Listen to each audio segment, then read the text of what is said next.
My fiancée left me for her boss, he got fired, and dumped her. Now she wants me back. But I made her regret everything. I'm not the type to post my business online, but after what went down, I need to get this out somewhere. Maybe it'll help someone else see the signs I missed. Or maybe I just need to write it down to prove it actually happened. 3 years. That's how long Vivian and I were together before I proposed. We met through mutual friends at a barbecue, hit it off over terrible jokes and cheap beer, and somehow turned that into something real. She was working reception at a small hotel chain back then, talking about wanting more from her career but never quite making the move. I was a project manager for a mid-sized construction firm, steady work, decent pay, nothing flashy but solid. We moved in together after a year. Split the rent on a 2-bedroom downtown. I picked up more hours, saved aggressively, and eventually bought the place outright.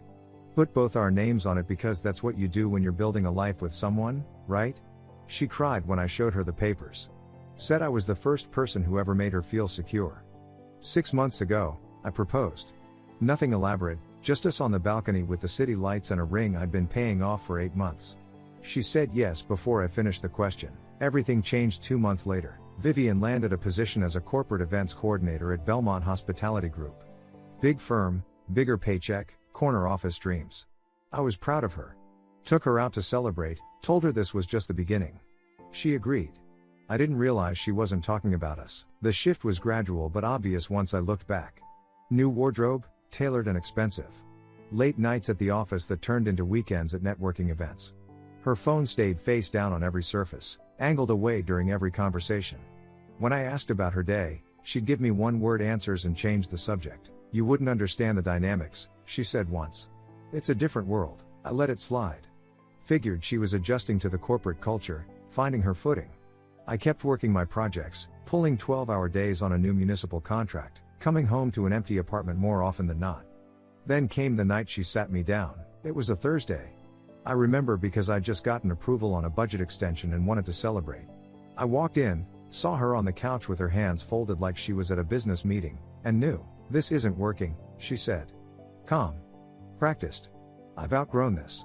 Outgrown us. I sat across from her and waited. You're a good person, she continued, and I could hear the script in her voice. But you don't match my trajectory anymore. I need someone who operates at my level.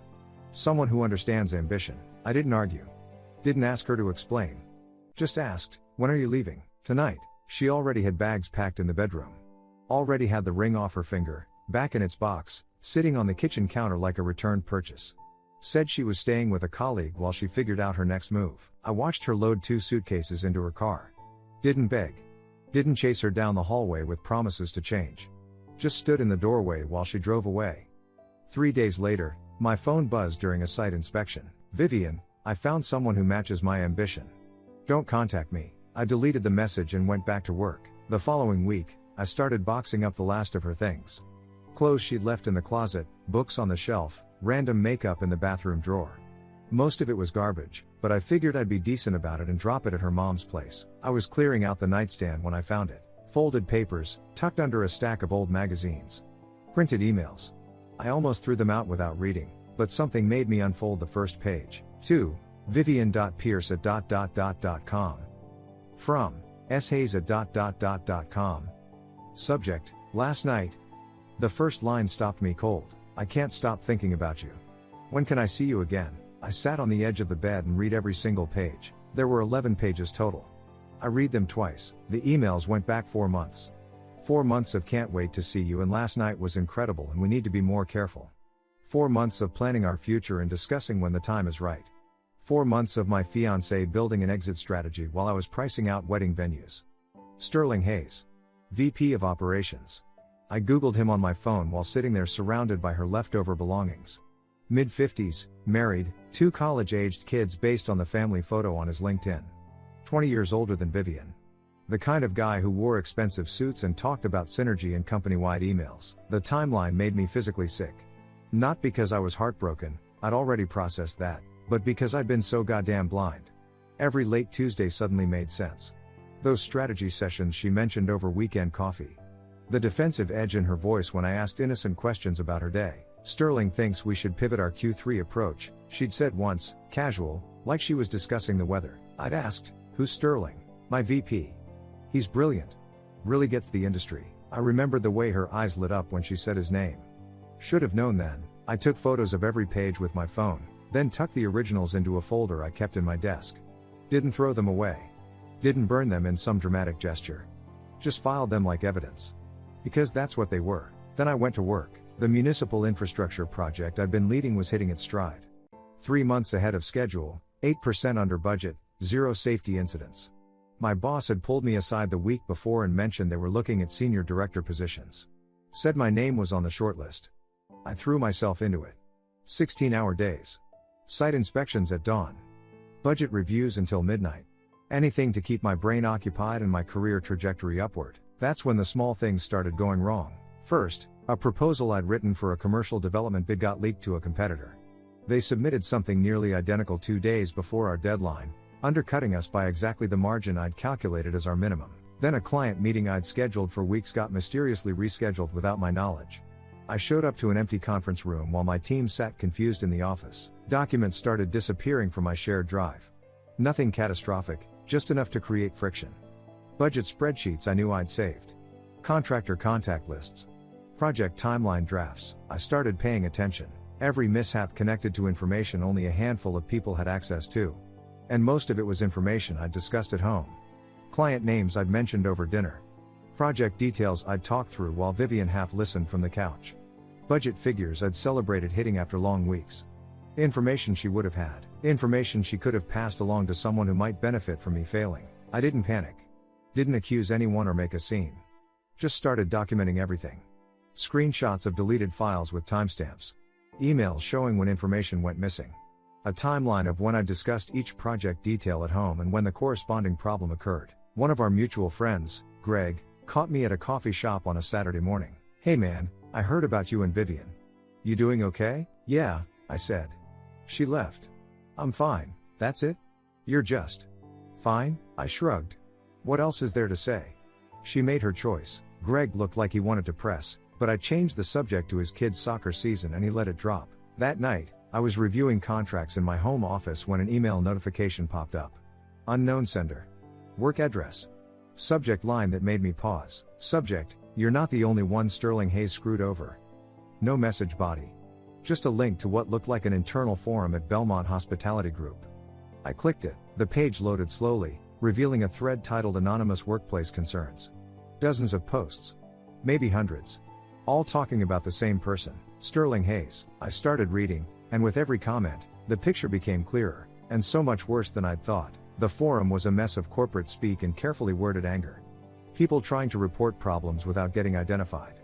But once you read past the professional language, the stories were all the same. Anonymous employee number 39. Promises of advancement that never materialized after personal relationships ended. Anonymous employee number 83. Pressured to share confidential information from previous employers. Told it was industry standard research. Anonymous employee number 112. Made to feel special and irreplaceable. Then discarded the moment someone younger/newer arrived. There were dozens more. Years worth. A pattern so obvious it hurt to read. Sterling Hayes was a predator with a system. He identified ambitious people, usually younger, usually newer to corporate environments. He made promises.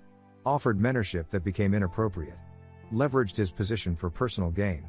And when he was done, or when things got risky, he cut them loose and moved on.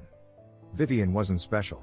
She was a type. I kept reading and found something that made my hands stop moving on the keyboard. Anonymous employee number 91. Used personal information gained through relationships to benefit competitive bids. Made it seem like team research. There it was. Sterling hadn't just manipulated Vivian emotionally. He'd used her to get information about my projects. Information she had access to because we lived together. Because I trusted her. Because I talked about work over dinner like a normal person in a normal relationship. She'd fed him client names, budget ranges, timeline expectations. Everything he'd need to either poach opportunities or sabotage my bids through his industry connections. I wasn't paranoid. The mishaps at work weren't coincidence. They were industrial espionage, and my ex-fiancée was the asset. I spent the next 3 days building a case. Every email I'd sent Vivian mentioning work details. Every document that had disappeared. Every leaked proposal. I created a timeline showing when information left my possession and when corresponding problems occurred. Cross-referenced it with the emails I'd found in her nightstand. The pattern was undeniable. Friday morning, I requested a meeting with our company's legal counsel and my direct supervisor. I laid it out clean. Showed them the timeline. Explained I'd been the victim of information theft, not the source of leaks. Provided the printed emails between Vivian and Sterling as evidence of their relationship and access to my work product. Our legal counsel, a sharp woman named Patricia, reviewed everything twice. You're saying your former partner was actively providing proprietary information to a competitor? Through her superior, yes. I don't think she understood what she was doing initially, but the result was the same. Patricia nodded slowly. This explains the anomalies we've been tracking. We need to file a formal report. Document your cooperation. Make it clear you're the victim here. They did exactly that. By Monday, I had a letter in my file confirming I'd reported suspected espionage and provided evidence of the breach. I was protected. Meanwhile, word got around through industry contacts that Belmont Hospitality Group had launched an internal investigation into their VP of operations. Multiple employees had filed formal complaints. HR was involved. Outside counsel was reviewing. The dominoes were falling. My project, despite the attempted sabotage, came in 3 months early and 12% under budget. The client sent a personal letter of commendation. My boss called me into his office on a Wednesday afternoon. Senior project director, he said, sliding an offer letter across his desk. Effective immediately. You've earned it. I'd earned it by being better than the people trying to tear me down. That evening, I took my team out to celebrate at a steakhouse downtown. Good food, decent wine, everyone relaxed and happy. I just ordered dessert when my phone buzzed with a news alert. I glanced at the screen and felt everything click into place. Industry alert, Sterling Hayes terminated following internal review, Belmont Hospitality Group issues statement. I opened the article and read the headline twice to make sure I wasn't imagining it. The man who'd destroyed my engagement and tried to destroy my career was done, and I had a feeling Vivian's world was about to get a lot smaller. The article was brief but brutal. Belmont Hospitality Group has terminated Sterling Hayes, Vice President of Operations, following an internal investigation into workplace conduct violations. The termination is effective immediately and for cause. Mr. Hayes will not receive severance compensation. The company is committed to maintaining a professional environment for all employees. For cause. No severance. That's corporate speak for we have documentation and you're lucky we're not suing you. I read the statement to myself twice while my team ate dessert and talked about the playoffs. Nobody noticed I'd gone quiet. When someone asked if I was alright, I said I'd just gotten good news about a permit approval and left it at that. Over the next week, more details leaked through industry channels. Sterling had been walked out by security. Company car repossessed in the parking lot. Access badges deactivated while he was still in the building. His name scrubbed from the website within hours. Belmont wasn't playing around. When you terminate a VP for cause and make it public, you're sending a message. They'd found something concrete. Multiple somethings, based on the rumors. I didn't reach out to Vivian. Didn't check her social media. Didn't ask mutual friends. Just kept my head down and worked. But information finds you anyway. 2 weeks after Sterling's termination, I ran into Greg again. Same coffee shop, same Saturday morning routine. You hear about Vivian? He asked, sliding into the chair across from me. No, she's a mess, man. Julie saw her last week, said she was crying in her car outside a grocery store. On the phone with someone, just falling apart. I sipped my coffee and didn't respond. Julie tried to go talk to her, but Vivian saw her and drove off. Wouldn't even roll down the window. That's unfortunate, I said. Greg studied me. You really don't care, do you? I care that someone's struggling. But she's not my responsibility anymore. He nodded slowly. Fair enough. Just thought you should know. What I didn't tell Greg was that I'd already heard through other channels what had actually happened to Vivian. Sterling had dumped her the day he got terminated. Blocked her number. Refused to see her. When she showed up at his house, his wife answered the door and threatened to call the police. Sterling had apparently thrown Vivian under the bus during the investigation, claiming she'd pursued him and that he'd tried to maintain professional boundaries. Classic move. Protect yourself, burn the liability. Vivian had burned her own bridges on the way up. Stopped returning calls from old friends when she got the Belmont job. Talked down about her previous life at enough parties that people remembered. Her social circle at work had been entirely built around Sterling's influence. When he fell, she had nothing. I didn't take pleasure in it. Didn't feel vindicated or satisfied. Just observed the consequences playing out exactly as they should. My promotion became official. New office with actual windows. A team of 12 reporting to me. Salary that made the last 3 years of grinding feel worth it. I started traveling for site consultations. Spent a week in Phoenix reviewing a mixed-use development, another in Denver for a municipal expansion. I dated casually. Nothing serious. A few dinners, some decent conversations, no pressure. Took up hiking on weekends. Read books I'd been meaning to get to for years. Life moved forward. 4 months passed. Vivian became a ghost. Someone I used to know. The engagement felt like something that had happened to a different version of me. I was home on a Friday evening, reviewing plans for a weekend trip to the mountains, when the doorbell rang. I wasn't expecting anyone. Delivery drivers usually just left packages. My building had a buzzer system for guests. I walked to the door and checked the peephole. My hand froze on the deadbolt. Vivian stood in the hallway. Red eyes. Defeated posture. She looked smaller somehow, like life had compressed her. She wasn't looking at the door, just staring at her feet, arms wrapped around herself. She hadn't buzzed up. Someone must have let her in downstairs. She raised her hand to knock, hesitated, then pressed the doorbell again. I stood there, perfectly still, and made a decision. Then I unlocked the door and opened it. Her eyes met mine and I watched something like relief flicker across her face. "Hi," she said. Voice barely above a whisper. I didn't say anything. Just stepped aside and gestured toward the living room. She walked in slowly, taking in the space like she was visiting a museum of her old life. Everything was the same but different. Same furniture, different arrangement. Same walls, new artwork. I'd made the place mine after she left. She sat on the edge of the couch, our old couch, and folded her hands in her lap.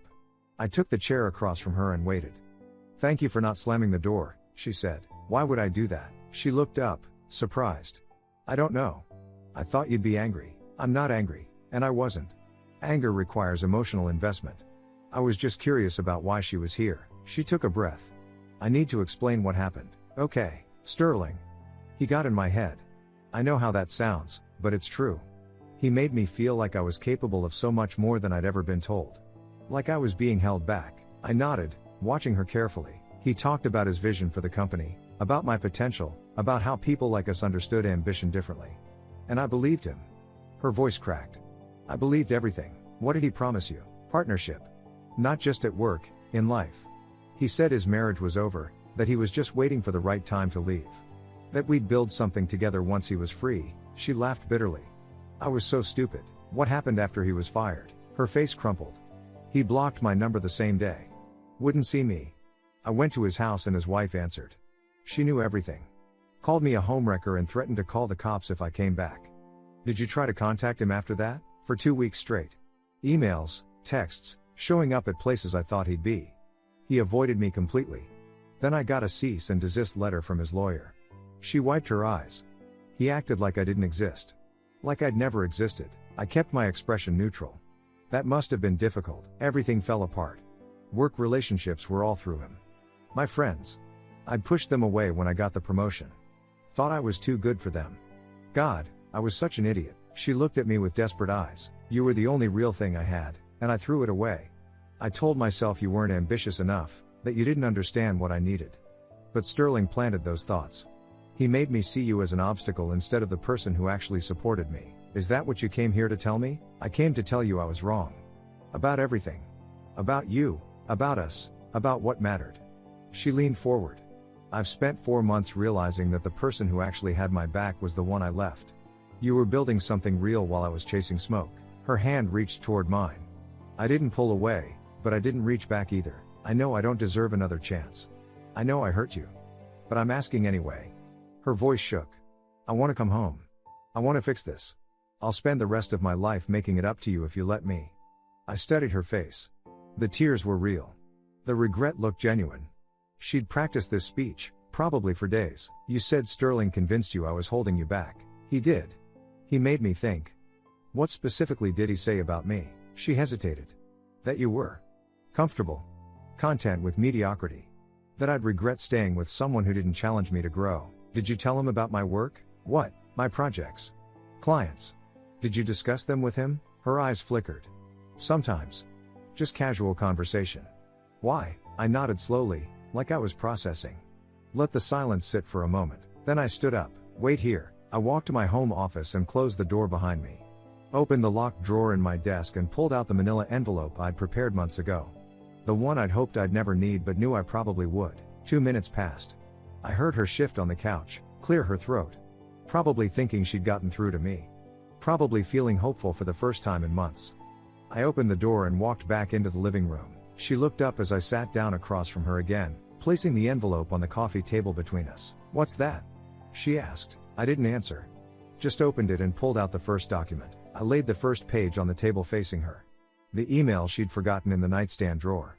Sterling's name in the header. Her face went pale. "This is dated 4 months before you left," I said calmly. "Want to read it, or should I summarize?" "Where did you get that?" "You left it behind. Along with 10 other pages." I pulled out the rest of the emails and spread them across the table like evidence at a trial.